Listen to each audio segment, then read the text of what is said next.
Assalamualaikum warahmatullahi wabarakatuh. Hello, how are you guys? I wish you are all fine. Okay, now kita lanjutkan materi kita yaitu tentang future intention. Future intention itu hampir sama seperti future tense. Yang membedakan adalah penggunaan pada grammarnya. Sama-sama digunakan untuk membicarakan suatu hal yang akan datang.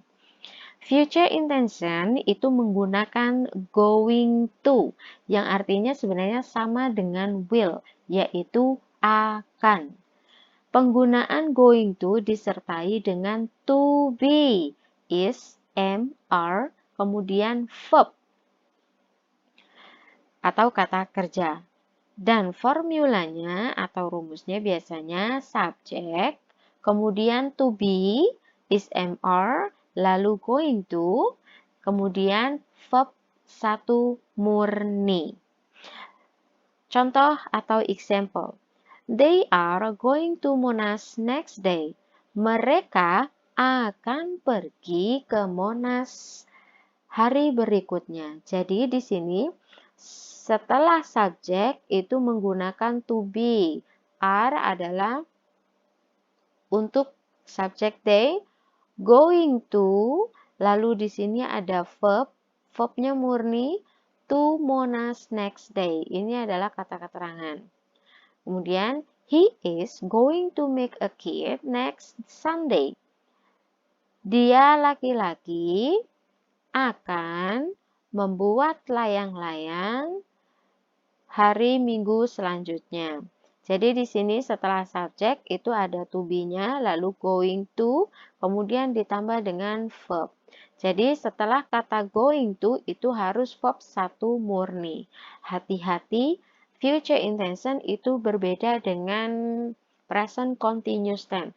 Walaupun sama-sama di sini menggunakan verb ing, tetapi beda penggunaannya dan juga artinya. Kalau future intention setelah going to itu harus dengan verb. Ya.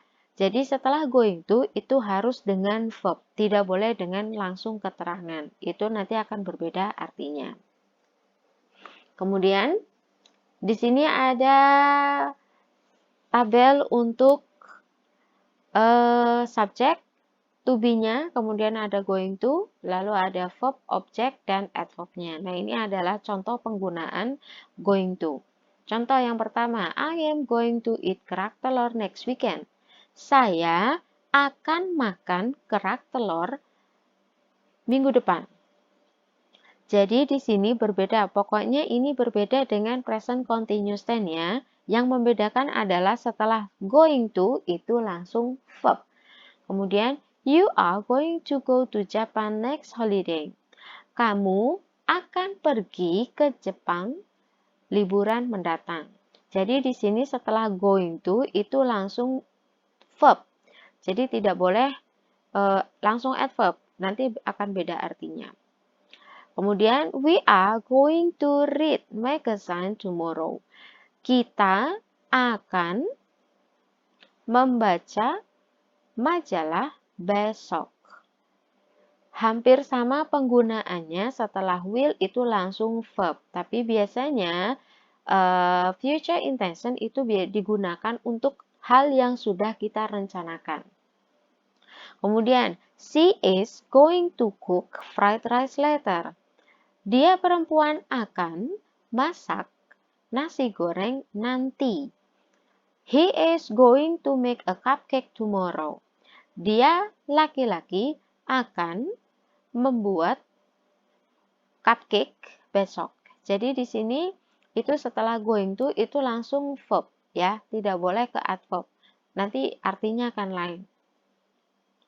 It is going to move tomorrow. Benda misalnya yang dipindahkan itu adalah meja. Mejanya mejanya akan pindah besok. Nanti pindahnya kemana? Danny is going to write a book next year. Danny akan menulis sebuah buku tahun depan. Tina is going to sweep the floor after school. Tina akan menyapu lantai setelah pulang sekolah. Oke, untuk subjek she, he, it, dan Dani nama orang ini, kenapa di sini tidak ditambahin s? Karena di sini sudah ada menggunakan to be-nya. Lalu di sini ada to. To itu harus disertai dengan verb infinitif yang tidak boleh ditambahin oleh ing ataupun s. Jadi di situ adalah verb murni.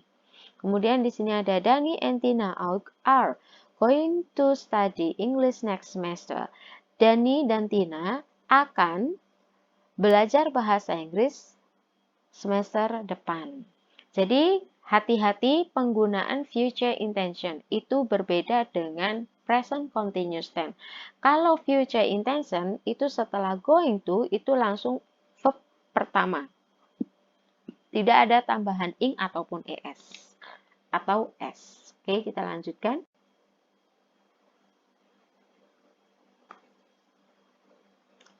Nah, pattern.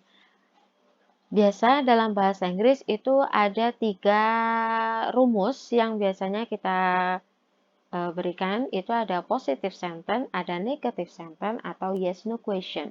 Positive sentence itu adalah kalimat yang menyatakan bahwa itu dikerjakan, atau itu memang benar-benar terjadi, atau itu memang akan direncanakan. Kalau negative sentence itu adalah kalimat yang tidak, yang menyatakan tidak direncanakan, tidak terjadi. Kemudian yes no question itu adalah pertanyaan yang hanya jawabannya itu adalah yes atau no.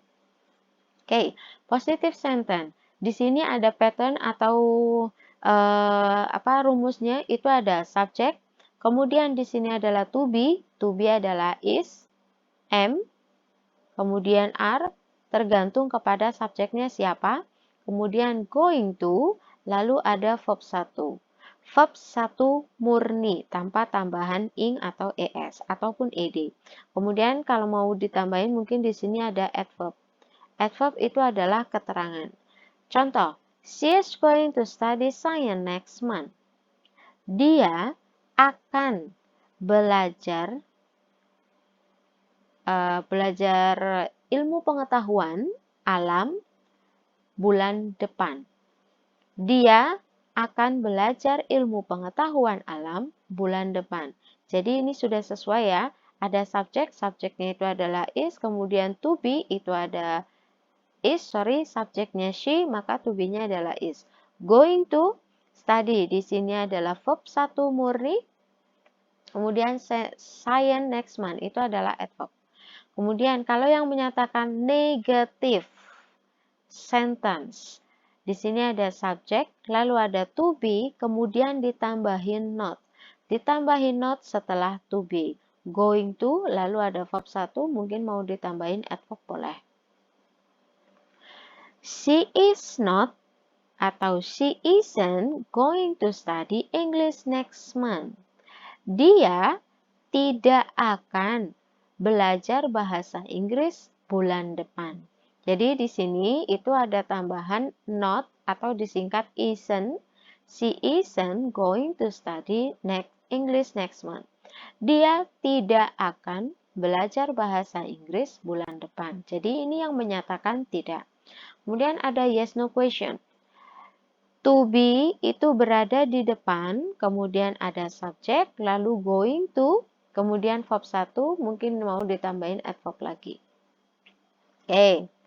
To be, kalau pertanyaan, question, yes, no, itu berada di depan. Jadi pindah. Is she going to study science next month? Is, ini adalah to be-nya berada di depan. Kemudian she, ini subjeknya. Going to, kemudian di sini ada verb. Apakah dia akan belajar ilmu pengetahuan bulan depan? Kalau jawabannya ya, yes she is. Kalau tidak, no she isn't. Ingat, kalau yes no question, kalau pertanyaannya menggunakan is, maka jawaban di belakangnya itu harus is. Kalau misalkan di sini pertanyaannya menggunakan are, maka di sini juga menggunakan are. Are they going to study science next month? Yes, they are. No, they aren't. Oke, jadi harus sesuai. Kalau di sini pertanyaannya is, maka jawaban di belakangnya itu adalah is. Kalau pertanyaannya menggunakan are, maka di belakang jawaban itu menggunakan are. Jadi harus konsisten. Oke, thank you for watching. I think enough. See you next meeting. Assalamualaikum warahmatullahi wabarakatuh.